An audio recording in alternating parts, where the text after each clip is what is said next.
Could it be? Me, your me.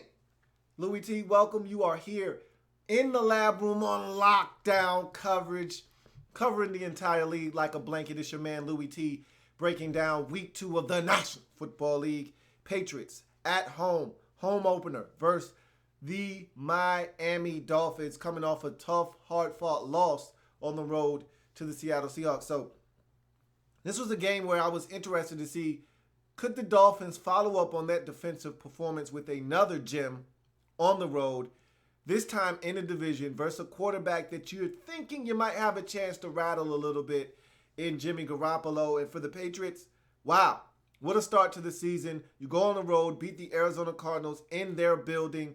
You come off of that emotional high. How do you handle that coming back home versus the Dolphins? I was interested to see how this game would shake out. We'll talk about my thoughts from this game in a second. But first and foremost, if you're new to this channel, welcome. And subscribe to the Louie Tee Network for more great content moving forward. Also, I'm on Twitter at @InTheLabRoom is the Twitter handle. So please be sure to give me a follow there. And if you're watching this on YouTube on the live stream, make sure you use the hashtag LouieTLive to have your voice heard. Also on Twitter, LouieTLive is the hashtag there as well to have your comments read at the end of this breakdown. Also, I'm on Facebook. In the Lab Room is the Facebook page. Give me a thumbs up. Go ahead and like the page, and so we can continue to converse there on Facebook as well. With that being said, a lot of things to discuss in this football game, so I definitely want to take a look at some of the things that I found fascinating with this football game. And I like to do it with my likes, dislikes, banana in the tailpipe segment.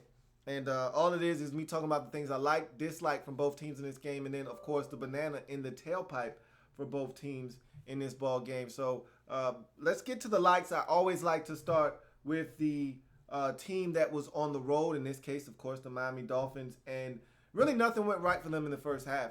But let's jump into their likes for the first half of this football game. The end of the first half field goal drive. That was the extent of what I liked from this Dolphins team in the first half of this game. They did absolutely zero right other than that late first half drive to get on the board. And again, I always talk about the momentum that just scoring before the half brings. And you could actually see a little bit of that from this Dolphins team. They were lifeless in that first half.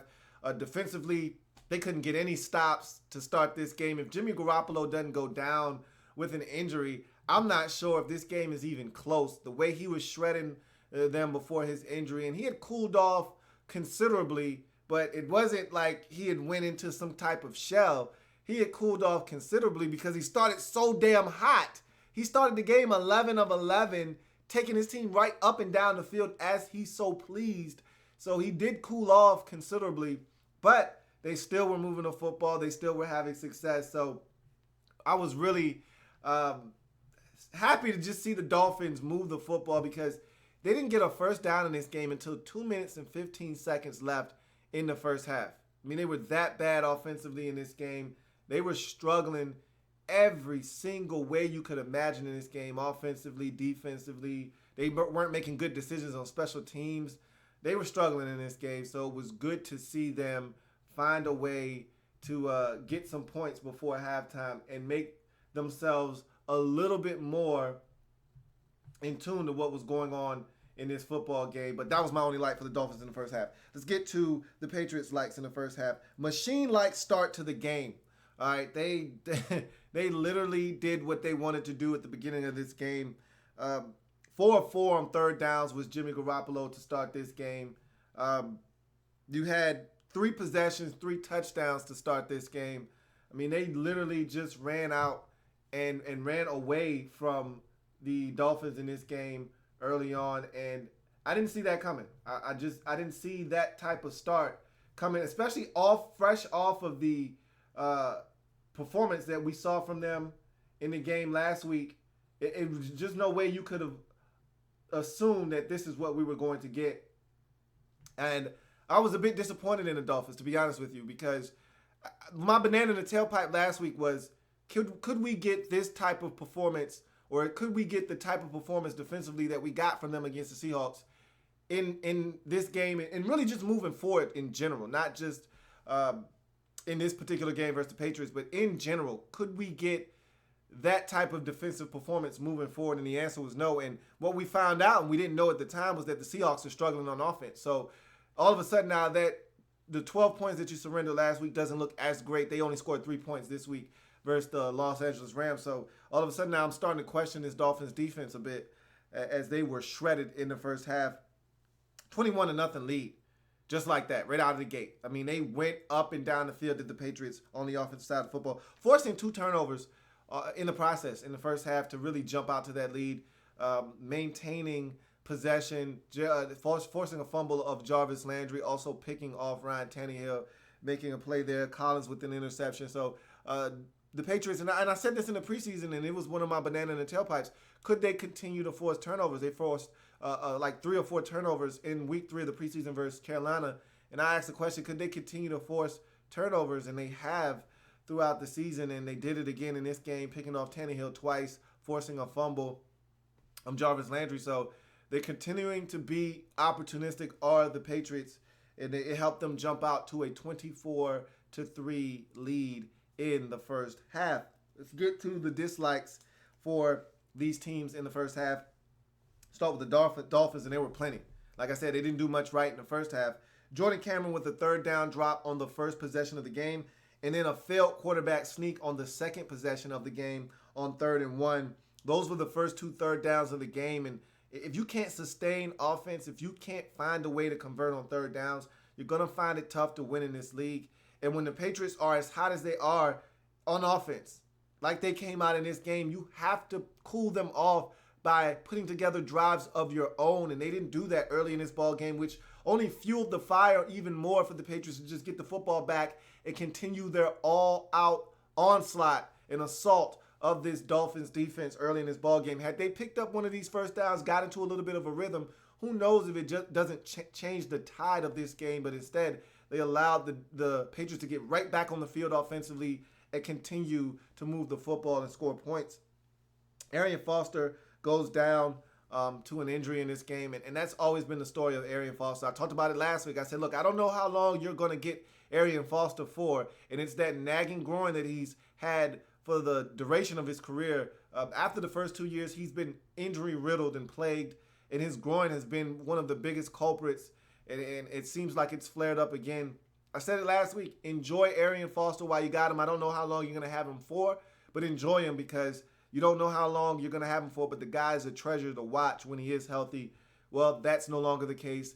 He left this game with a groin injury. Don't know when he's going to return.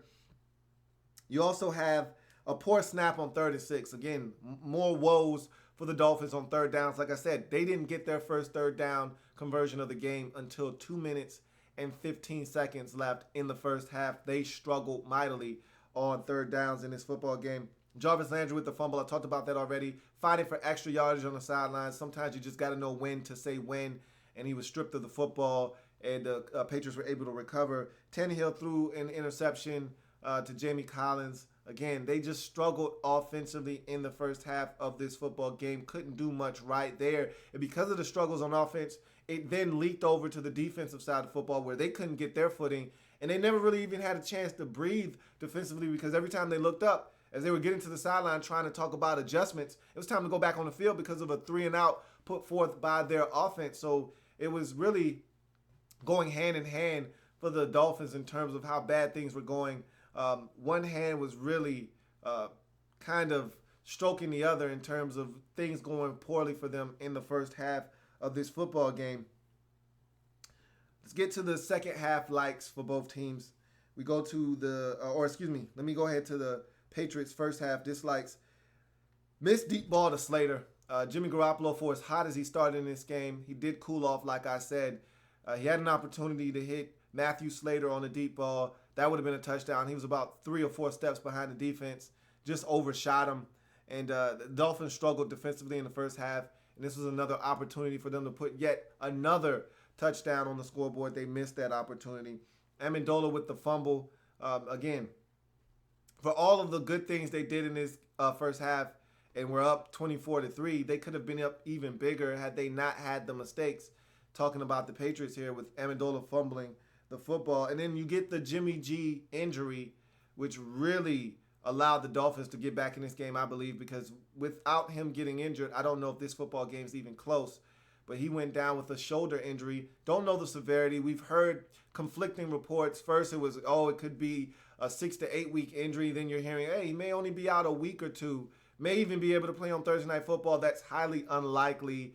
But fact of the matter is, it doesn't sound like it's as serious as it was once believed. In any case, Brady will be back soon. You just need this guy to be healthy for the next 2 weeks if possible. So if he can't play Thursday, you find a way to scheme it up. Look, you got a tough Texas team coming to your building on Thursday Night Football. Wrong week for Jacoby Brissett to potentially have to start. It's not the defense you want him out there against. We'll see what the masterminds up in Foxborough are able to come up with. But that's something to discuss later down the line if, in fact, Jimmy Garoppolo isn't able to go. But that injury could be serious. We'll see what happens. We'll find out more about his injury on Monday as we see what the tests that they've run show with his shoulder. Let's get to the dislike or the likes for the second half. We start with the Dolphins. Jarvis Landry, Devontae Parker, and Ryan Tannehill are all on my likes list. Jarvis Landry over 100 yards receiving in this game. Good to see Devontae Parker back in the lineup. He missed week 1. His impact was felt in this game, made some big catches. And Ryan Tannehill showed some toughness mentally and played a lot better in the second half. And the Ryan Tannehill we saw in the second half of this game, we need to see this Ryan Tannehill from the start of the game, and we need to see him more consistently. We've seen Ryan Tannehill do this before, where he gets hot, starts hitting every throw, makes some tough stick throws, starts running and using his legs, being a competitor. We've seen this Ryan Tannehill before. Problem is we don't see him often, and we don't see him consistently enough. If he would have played this game this way from the start, they would have had a chance to win instead of him waiting until the second half to get the troops going. And again, some of that probably was due to the lack of consistency from the Patriots offensively, giving the Dolphins more opportunities because of the injuries at the quarterback position. But make no mistake about it, Ryan Tannehill played significantly better in the second half and gave his team an opportunity to come back in this football game. Need to see that from him more often. Thought he played well in the second half of this ball game. And my other resiliency shown by this Dolphins football team. Look, they were down 24-3 going into the second half. They were down 31-3 moments into the third quarter. Okay, so just like that, you're down 31-3. This game is all but over. Not so fast, my friends. As Lee Corso would say, resiliency was shown by the Dolphins in this football game. They could have quit. They didn't. And they had the football with a chance at a Hail Mary on the last play of the game. And they gave themselves a chance. And that's all you can ask for in this league is a chance at the end. And they had a chance to tie this ball game up. Credit must be given to that entire Dolphins staff and the players for not giving up and showing some resiliency. Despite losing this game, despite being down big, they can build off of this loss because of the things they did well in the second half of this football game. And it was because of that resiliency, they may have something to build off of moving forward. Let's go to the likes for the Patriots in the second half. Martellus Bennett and LeGarrette Blount. Bennett started early and often in this football game. He was hot early with Garoppolo. He continued his play when Jacoby Brissett came into the game. He was huge. 5 grabs, over 100 yards, and a touchdown. He was tremendous. This is what you want from him. And when Gronk comes back, he'll only become an even bigger fixture in this Patriots offense because then tension will be taken away from him and focused onto Gronk. And then that will allow him to have even more space to operate. So it's going to be nasty once Brady comes back and these tight ends are both healthy and running and roaming secondaries. Good to see Martellus Bennett finally getting his feet under him in New England. And LeGarrette Blount, tremendous game, over 100 yards rushing. In a game where you know the quarterback position isn't stable, especially after Garoppolo goes down, you would have thought the Dolphins would have made more of a conscious and concerted effort to stop the run. but they just simply could not stop LeGarrette Blount in this game. And I thought that they did a tremendous job of feeding him the football, getting him out in space, and allowing him to get downhill. Again, he's so tough to stop once he gets going, and they got him going in this football game. Shame on the Dolphins for not being able to stop the run, knowing that that was going to be a huge part of what the Patriots wanted to do in this football game, especially after Garoppolo got hurt. You knew they were going to want to take the air out of the football, and yet they still let LeGarrette Blount punish them on the ground. 4-minute offense was a huge light for me in this game. You're up 7. Okay, Dolphins make a furious comeback. You got a rookie at the quarterback position, and you're able to run a successful 4-minute offense, peel off a majority of that time, pick up a couple of huge first downs, force the Dolphins to eat up all 3 of their timeouts, and only give them back the football with about a minute left in this ball game. Beautifully done. And if not for a missed field goal by Stephen Gostkowski, this game is over. 4-minute offense for the Patriots was dynamic and beautifully executed.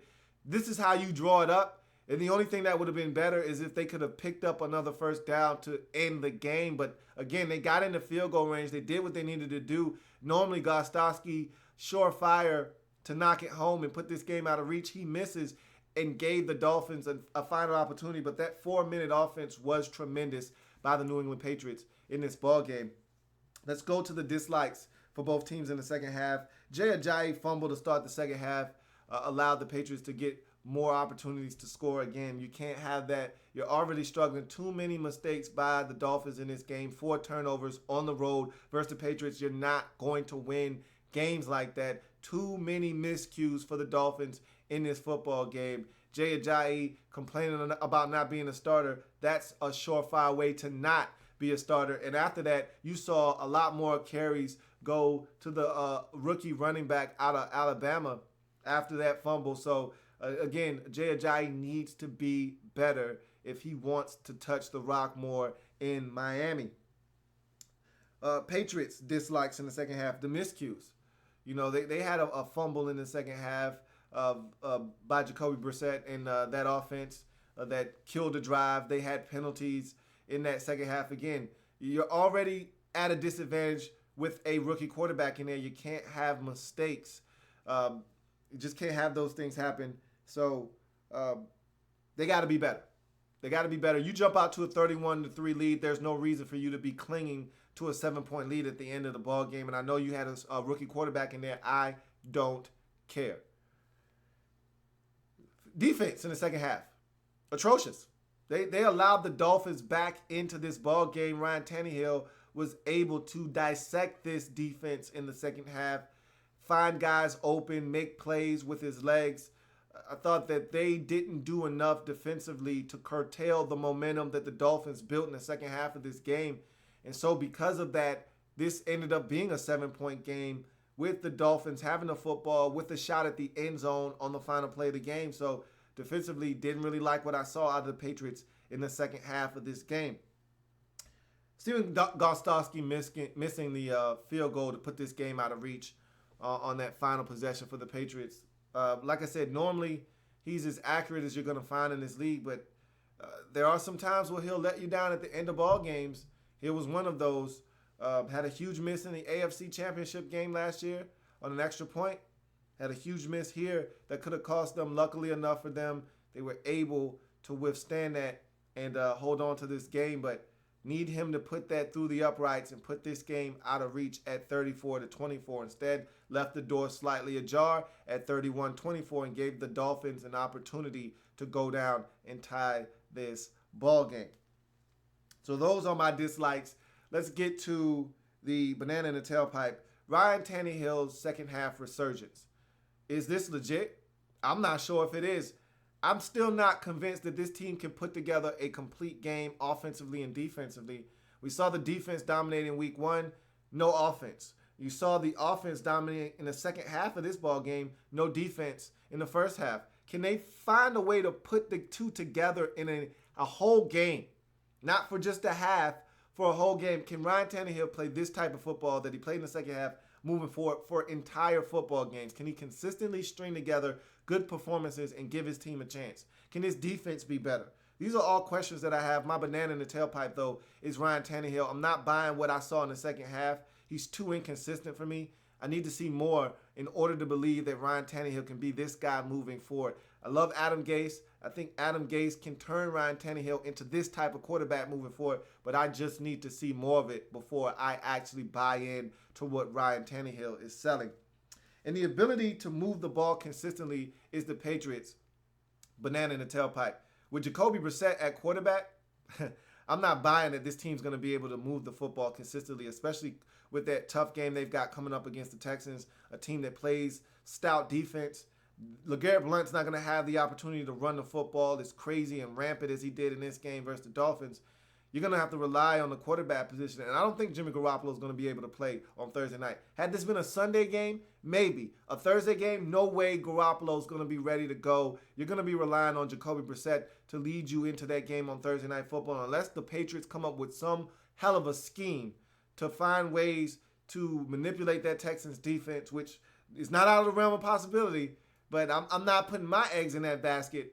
I'm not convinced they're going to be able to move the football consistently with a rookie quarterback against the Texans on Thursday Night Football. We shall see. But that's the likes, dislikes, and banana and tailpipe breakdown, basically shut down or lockdown coverage of Dolphins, Patriots. Dolphins started slow, finished fast, but it was not enough. The slow start was too hard and big to overcome. For the Patriots, great start to the game, lackluster finish. We're able to hold on. And at the end of the day, they're just lucky to get out of there with a W after all of the injuries that they sustained, especially to the quarterback position. They were just happy and fortunate to get out of there. If they don't get out to the big start and have that injury to Jimmy Garoppolo, they probably lose this football game. So it's crazy. I was talking reckless at the beginning of the season. 0-4 in this stretch without Brady. They're already 2-0. Look, anybody would have took 2-2 before the season started. Now they're playing with house money. They got a chance to go 3-0 on Thursday Night Football versus the Texans. Going to be tough to do that with their current state. But hats off to the Patriots for finding a way to get it done without Tom Brady. For the Dolphins, 0-2 start doesn't mean that this season's over, but you got to get going, and you got to get going fast. You finally get to get some home cooking next week.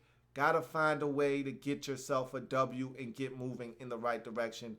You need consistency from both sides of the football. Got a great performance from the defense in week 1. Got a lackluster performance from them in week 2 in the first half.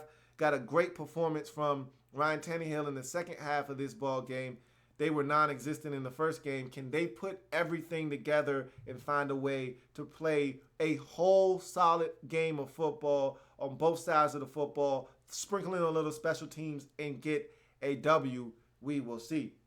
That's going to do it for Patriots and Dolphins on lockdown coverage. If it happens in the National Football League, whether big or small, we cover it all here in the lab room. Come back and join me as I continue to break down anything and everything in the National Football League. I will see you next time. I'll be right back. I've got more breakdowns, including Lions hosting the Tennessee Titans. I'll see you in a bit.